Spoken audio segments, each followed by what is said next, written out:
Welcome back, guys. Have we got a cool knife to talk about this morning or this afternoon? Whenever you're watching.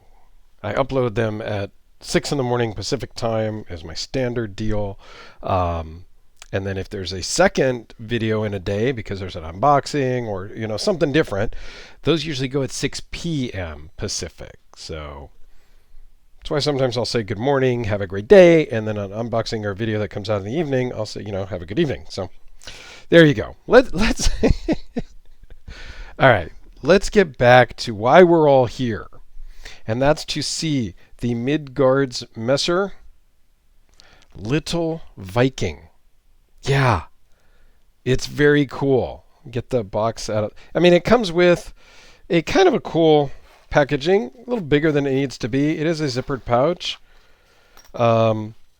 with some information that's all in German. But, yeah. Oh, this side is in English, so there you go. See, I didn't even look at it close enough. But Dirk is the owner over there, and he's a cool guy. We chat quite a bit, and, there you go. It comes in the pouch. So, kind of cool deal, and a big old patch. So, I'm digging that part. And if the owner's name is Dirk, I've got to buy a knife, right? I've got 3 of his knives now. So I've got the Little Viking, the Bombeer, which is basically the same exact size, a little bit different shape, a little bit different blade, some things, and we'll get into that.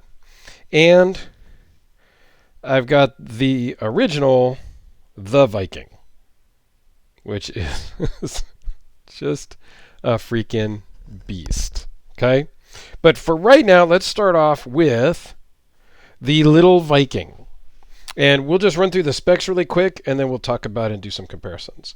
It's 4.5 inches plus. Okay? And we'll talk about the plus in a second. Overall is 7 7/8 plus. The blade is 3.29 inches with the same cutting edge. It is D2 steel. Blade thickness is 0.234. These are basically all the same dimensions as the big brother, the grand poobah, the granddaddy. Overall thickness on this guy is 0.664, which is slightly thicker than the Viking. The Viking comes in at 0.586, so there's a bit of a difference that you can actually feel. And this runs on bearings.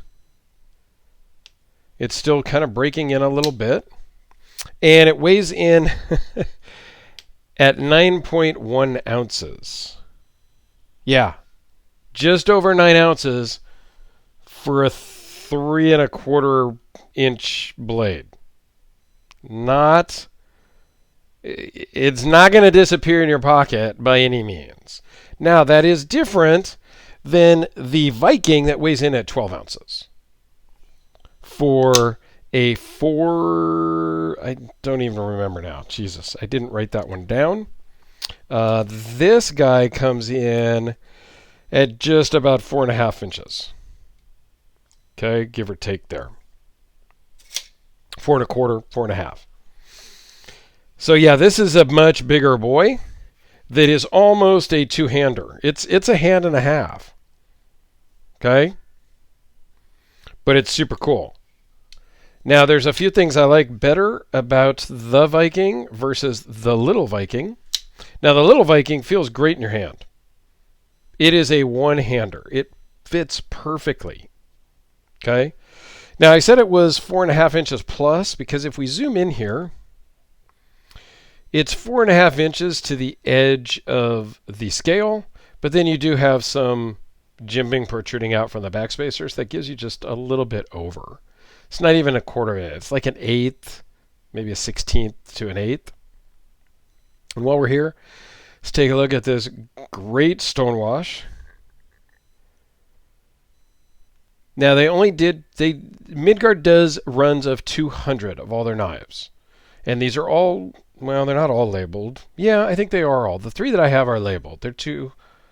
This is number 39 of 200. You have their logo there, which is on the patch.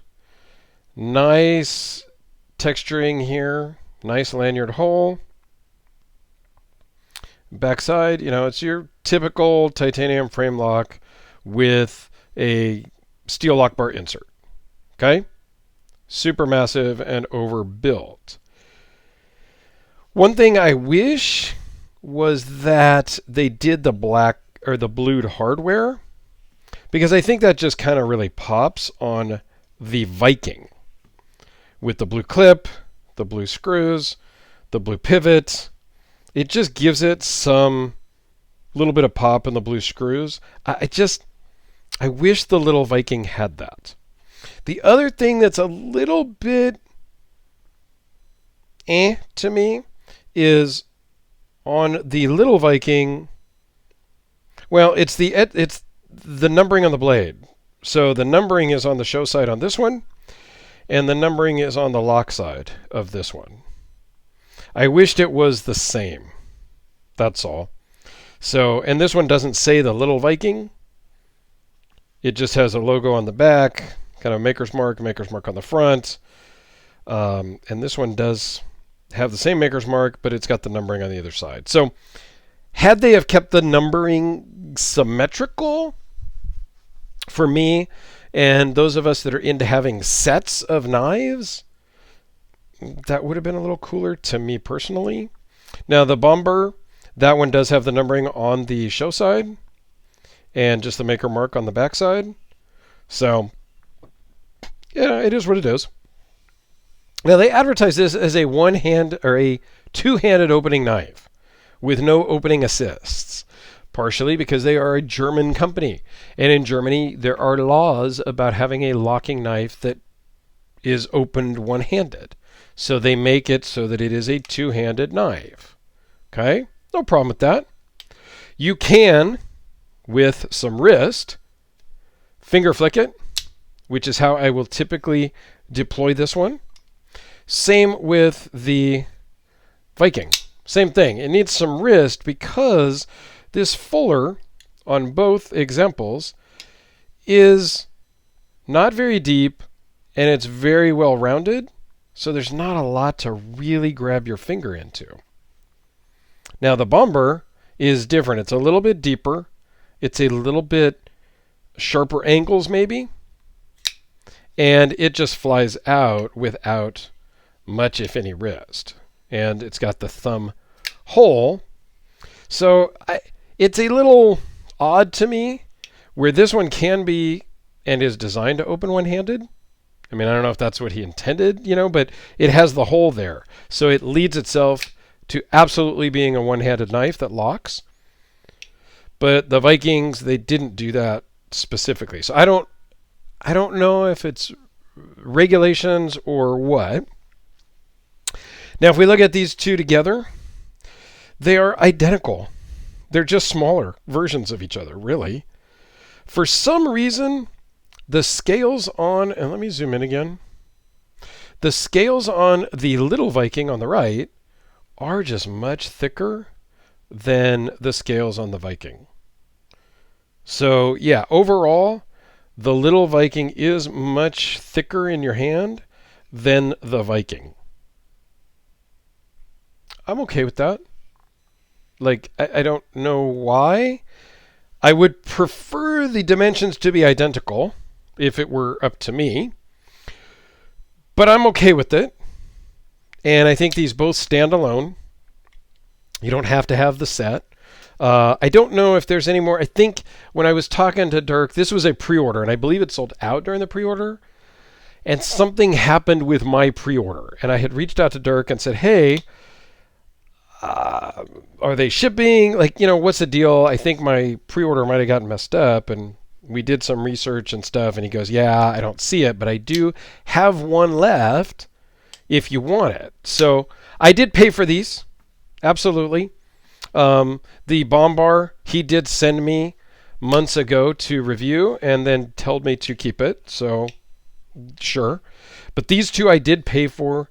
They were $2.99 pounds, euros, whatever it is over there.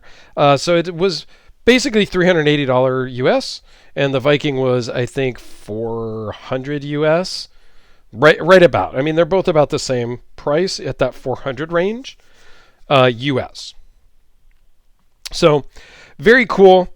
There is one issue, one problem with the Little Viking is the pocket clip. There's no ramp. Like, it does not go in my pocket. I can't, like, it's just not going to work. So I am going to have to deal with that.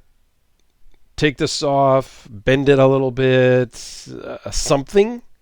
So that was disappointing. Whereas on the Viking, there's a bit of a ramp. It's not a huge ramp, but it works awesome. And they're the same size.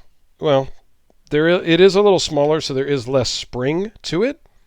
So that could be part of it as well, right?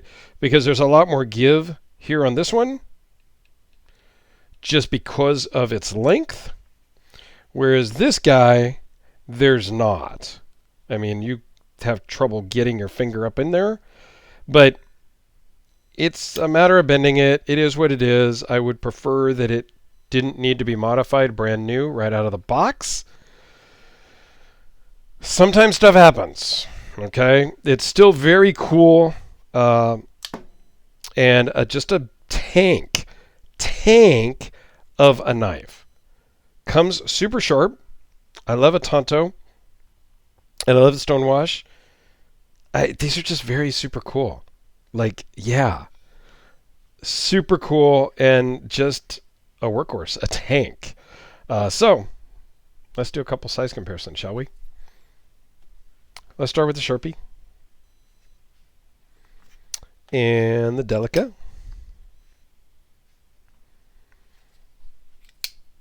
And the Waypoint. Just work our way up the chain. The Bomber, which is, basically the exact same size. Little bit longer blade, but not by much. It has to have a recurve. So this one does fit in the pocket fairly well also, but on deployment, this one doesn't really have a ramp for deploying it from your pocket. I mean, there's a slight ramp here, but it does hang just ever so much. So, okay. Kind of along the same lines, the Old Dominion Knife Works Edc Cleaver. So again, very similar in dimensions. This is a thinner blade, I think. Slightly. But basically the same size. And this one is not that much more expensive. This is $550 new, I think. Maybe $600. I got it used, but I think that's about $600, and this is $400. Very similar. American made versus German company made.